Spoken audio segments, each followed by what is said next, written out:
Hi, this is Rachel in Recovery. We've got a special guest, Marika, and she's from Australia. So that I think she's our first guest from Australia. So tell us a little bit about yourself. Good day, everybody. I am Marika, survivor to thriver coach, and I help women who've been through abuse to rediscover their authentic self and set healthy boundaries in their relationship. Rachel, thanks for having me. I am just honored to be on your show. That's awesome. All right, so we're gonna go into some of the questions. What things have you done to recover from being sexually abused? First, I think for me, I've been through a few therapists in my life, but to be honest, I started to forgive the person that abused me. And then I started to write out my whole story because one of the therapists said, you must write down the story and tell everything that happened to you. And that is how I felt that the more I shared it or wrote it down, the more I felt, okay, the story is it's getting easier. It's almost getting every day it's getting easier and easier to tell my story. But I was lucky enough to, at the age of 17, I had that courage to go to the social worker and say, you know what, I want to, um, I don't know what is the word in English, but I want to get the police so that I can just say to them, this is my story, this is what happened to me, because I am done. And that day, the detective said to me, Marika, you are a cycle breaker. You've just broken this cycle. And I never understood that cycle thing. But yeah, fast forward 30 years or 16 years later, I do know what it means to be a cycle breaker, what it means to be sent to break all the generational curses. So I hope that answered your question. Okay. Um, what has been the most helpful? I must say, my husband. I was very, very, very privileged to meet my husband when I was 17. So he was with me. I was in my matric year, and we've met, and he was with me every step of the way. He was my support. He was the punching bag when I had my nervous breakdown, because when we are sexually abused and you come from a home where there is cheating and dishonestly, you as a survivor are searching for reasons not to trust your husband, because I was always labeled, people labeled me with the words that you will never find a loyal husband. And that was stuck in my mind that I will never find a loyal husband. So I was always searching for faults, and being like, if he's 5 minutes late, I wanted to know, where are you? Are you cheating on me? I was like paranoid. Um, but luckily, my husband is my biggest supporter. He's been with me for 16 years now, and I don't think I would ever could have done it without him. Like, he was just there, and he's still just there supporting me and encouraging me to tell my story, because some of the our friends said, but Marika, aren't you afraid that people is gonna think that Vela, my husband, is the one that's abusing you? And I'm like, no, no, they don't. I don't think they will think that. Well, that's awesome that he's such a supporter. How did your family respond? That is another thing. First of all, I was 17 years old, and then they said that they didn't believe me. To be honest, for 5 years I didn't spoke to my sisters. Yeah, just everyone just went into their corners or into their houses and looked and shut me out. Like, my mom and my husband were the only ones that were really there for me, because my mom knew. But my mom Hmm. also have been through things that was bad, and but that's her story to tell. But I do know that, because I was mad at my mom, because I was like, can't you see what he's doing to me? Can't you see it? And I was like screaming, and I was like trying to, when you are a child, you want to give them hints, like, hello, there's a red flag, please see these things. But I do know that my mom couldn't see it, because for her it was normal, because she has been through it as herself as a child too. So for her, she didn't know how to handle it, because she still had to do some healing work. Um, But luckily, we are cycle breakers. We are here to break all the generational curses so that and it's hard for us as cycle breakers to change our whole DNA and reset our buttons. I know for me, is trusting my husband, um, being not a perfect mom, but not doing the same things that I was going through as a child with my child. So yeah.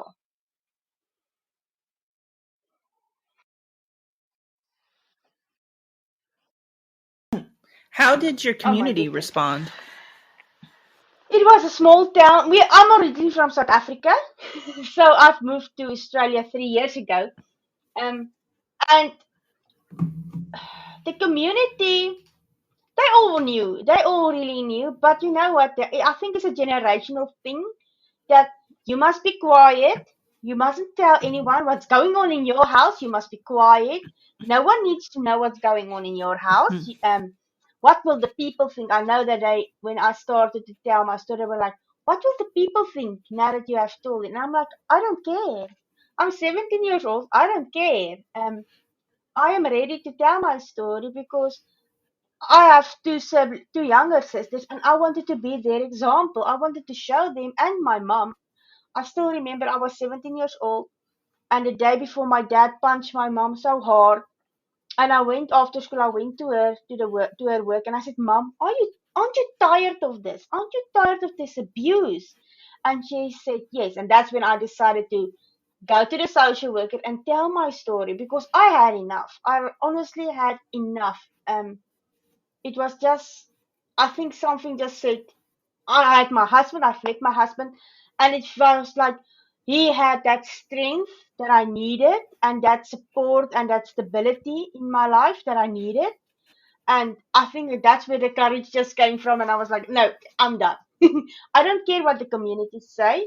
Yes, there was a few community members that knew my story, but they have been quiet for so long. I know there was teachers that knew it, but they didn't want to speak up, and that's something that is so sad because they could have prevented it from going on until I was 17 years old.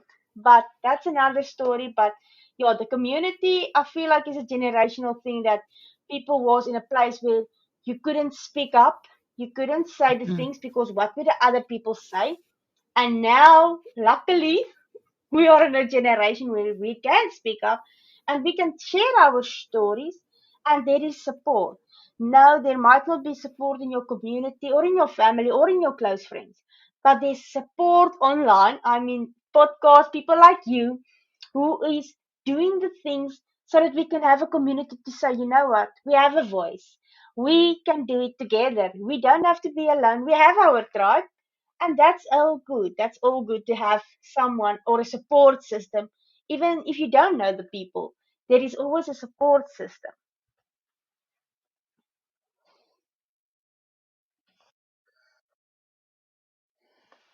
That's awesome.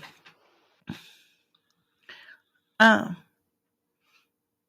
how did was there any re-victimization or victim No, blaming? no. For me, it was like, honestly, I have never used my past as a victim mode. I feel like I'm an old soul. I don't know why, but I have never used my past as a victim mode. I have never said, because that happened to me, I don't have an opportunity in life. I can't have um, can't, I will always be poor, or I will bad. I don't think you. Let me explain re-victimization. Was there anybody in your community that you felt used the information and took your Oh, dad's yes, side? the master detective. He said I asked for Okay. it when I went to gave the claim, and he was like, "You asked for it. That's why it happened." Yes. Okay. I mean, or did any like were you shunned any as of No. when you spoke out? Okay, that's what Oh, or other than him, there was no nobody no. else blamed you for No. the abuse. It was just him that said to me that I've asked for it. Okay. And that was just like, oh, Hmm. okay. I was a child, but okay. Okay.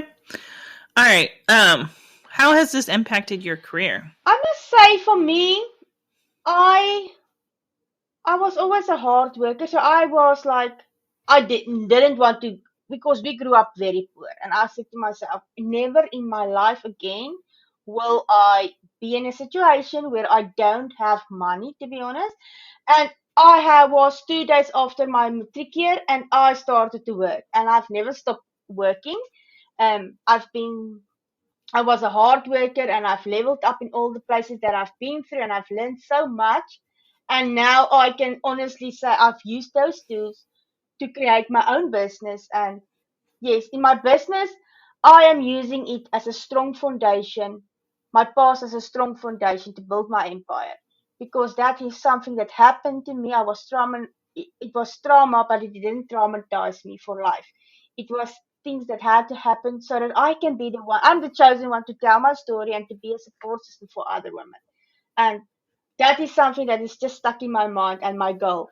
I need to help other women. I need to be the survival guide. I need to be the voice for them. And I think that is just driven from me for the last 16 years. Is that's what's driving me to do what I'm doing.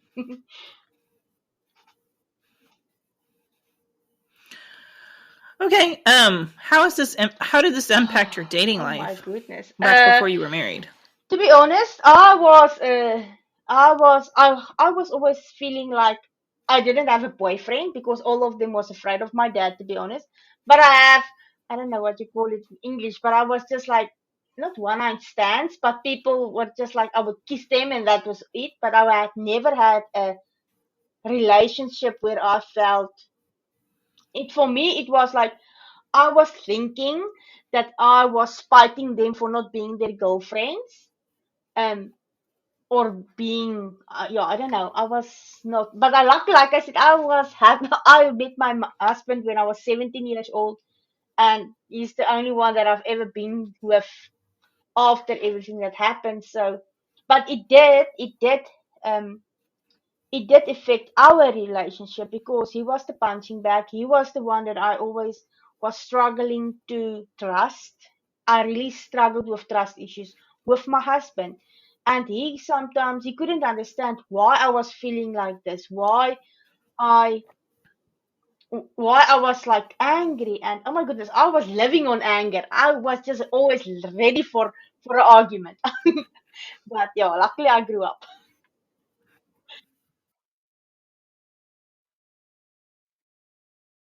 Yes. Part of healing too. Um, you know, and I think that happens in a lot of marriages. We've had a lot of people on our show. We've even had like significant others, on our show and how it's impacted their relationship.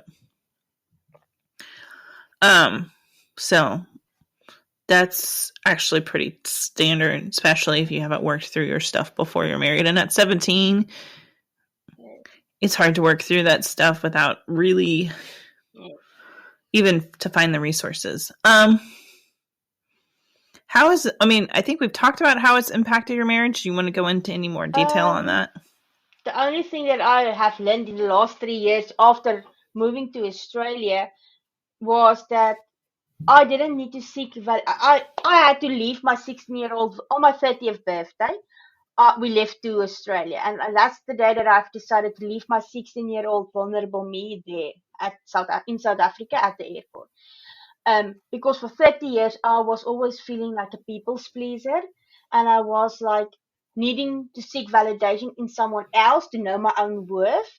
But for the last 3 years, moving to Australia, I rediscovered who I truly am, and oh my goodness, I love myself. I love the way who I am. I needed to do some ripping off labels after people have put up so many labels on my body, and now my husband and my relationship is just more open because I don't need to seek for validation to know my worth in him. And I trust him more. Not, I trust him fully, but I always said, if he marries me, he loves me. If he gives me if he gives me a child, Mhm. he loves me. And now I am at this point in my life where I don't need to be afraid that he's going to cheat on me or anything like that, because I know my worth and he knows his worth. And together we are just stronger and we are like balancing each other out. So that's a good thing. Mhm. Well, that's awesome. And you are so lucky to find a I am good guy truly like honored. that. Yeah. Mhm. How has this impacted Oh my goodness, how has that this was affected another your thing. parenting? That was a stressful thing, to be honest, because they gave me this child, this baby. They put it on my chest. They put him on my chest, and I was like, "Oh my goodness, what will I have to do with this child?" And for the first 4 years, it was like I was just like awesome, awesome mom. I just wanted to spend time with him and things. And then he was 4, and then suddenly I was starting to push him away. I was really starting to push him away. So like he couldn't cuddle me, he couldn't hug me, because I was then so afraid that there was maybe a monster inside of me and I would hurt my child. So I was just pushing him away and say, no, I don't like hugs or anything, just stay in your lane. And that's when one of my best friends or good friends said, Marika, that is why it was happening on at this stage in your life. When you were a child, that is why you are pushing him away. So yeah, all the trauma and things. But I learned how to read books and how to, because personal development is something that I'm very into the last 3 years, especially my mindset and things. And now I don't like him cuddling me all the time, but I am making notice that he likes to be cuddled, so I will give him a hug and I will kiss him on his forehead, and that's all good. But it was for me hard to not, because sometimes I would hear my mom in my voice, I would hear my dad in my voice, I would hear my grandma in my voice, and it was something like, no, no, no, no, no. I was sent to break generational curses, and that's something that I'm reminding myself each day. I was sent to break generations. That means I can't repeat old habits. I can't repeat the past. I need to find ways, and it's hard. It's really hard to feel like you're a good mom and that you're doing the best that you can for him. But yeah, we just need to go on and move on and get better every day, grow.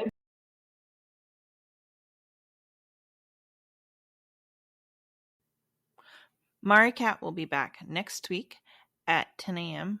for the next part 2. And always, thanks for listening to Rachel in Recovery. Tune in to us on your favorite podcast. Follow us on your favorite social media platform. And if you have any questions, reach out to rachelinrecovery.com. And we are on YouTube if you would like to subscribe and follow. Thanks.